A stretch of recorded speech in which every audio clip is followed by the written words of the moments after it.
What a goddamn gut punch that was today on the markets.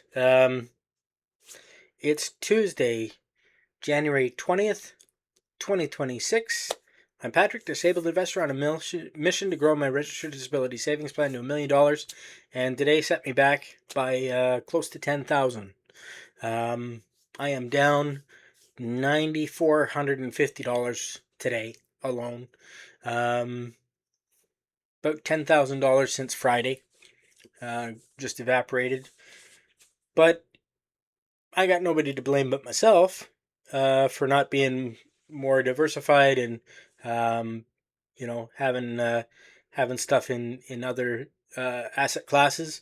I have the majority of my holdings in ETFs and leaps. And today was not a good day to be holding leaps.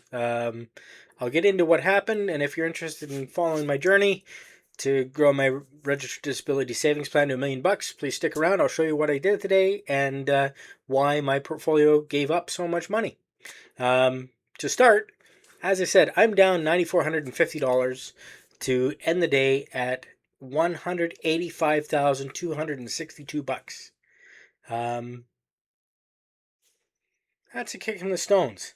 That's down 4.88%. Which is worse than I would have done had I strictly been invested in the S&P 500 index, which only lost 2%.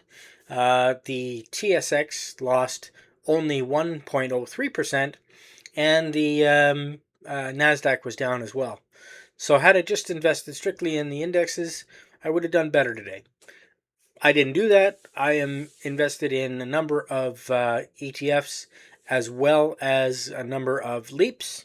It's performed well for me over the past number of years, but days like this happen. And, I can be mad at Trump all I want for being kind of an asshole, which is his nature, I believe. But, threatening the world with tariffs again. This is like Liberation Day all over again. I could be mad, but instead, I took the opportunity to buy some more shares in an ETF. The Canadian Index, Vanguard FTSE Canadian All Cap Index ETF. I bought 10 additional shares of that. They were trading at $66. They're down from there. And I had thought about selling my shares of the Evolve NASDAQ 100 ETF, QQQT, but I decided not to because I did some more research, and I found that particular ETF has been up 20% since I bought it middle of last year. So I can't moan too much about how that one's performed.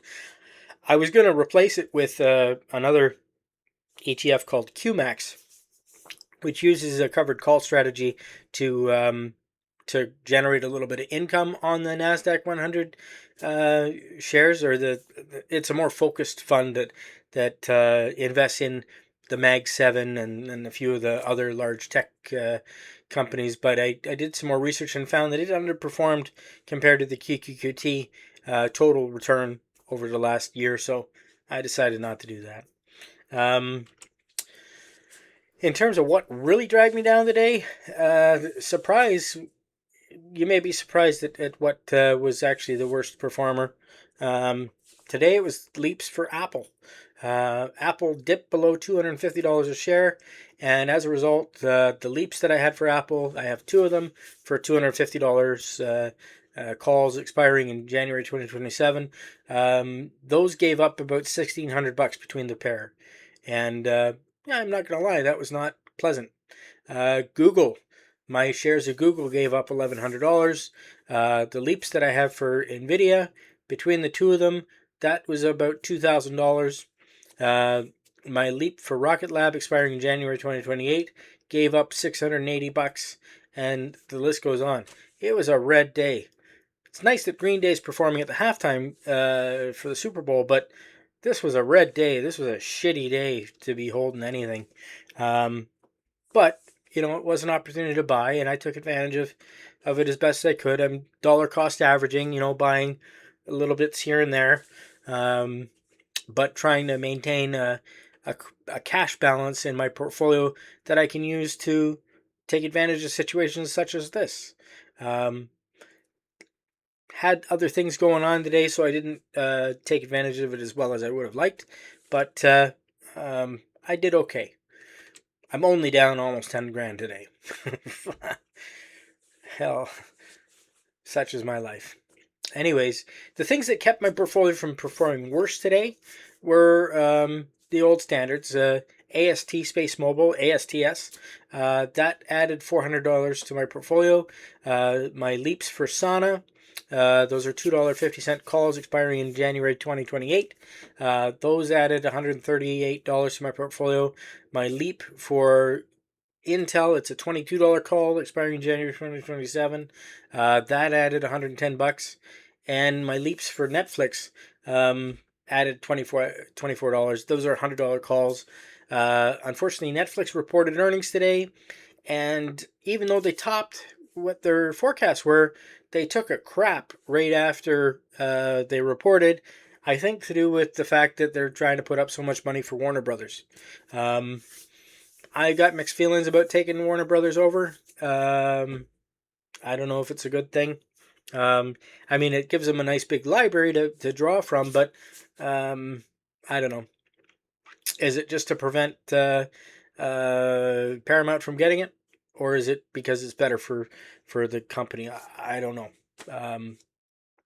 But anyways, this was a day when, the Trump tariff threat really took the market by storm. There was a lot of sell-offs of bonds, and the whole market took a dump. There were pockets of good stuff here and there, and like I said, had I been more invested in the broader indexes, I probably would have done less worse today, but that's not what I've done. Do I regret my decision to not be more invested in the broader ETFs? Some days, like on days like this, I think twice, but looking back, 2 years ago I did 67% on annual return. Second, the 2024 was 67%. 2025 was a 50% return. Can't complain too much. I still do, but I haven't been doing so badly. My strategy seems to be working, and I'm not going to change it too much, except for trying to protect what I have by putting more of it into ETFs over time, and maybe adding some bond ETFs to the mix. But I'm glad I didn't hold those today, because those took a shit as well. So, it just goes to show nobody knows anything when it comes to predicting the market. I think the people to listen to are people that have been through it, a few downturns, and come out the other side okay. And that's what I try to do, is keep my ears open and mouth shut, and listen more than I talk when it comes to the experts. So that's that. Anyways, hope you did okay today. I think it was a bloodbath for most of us.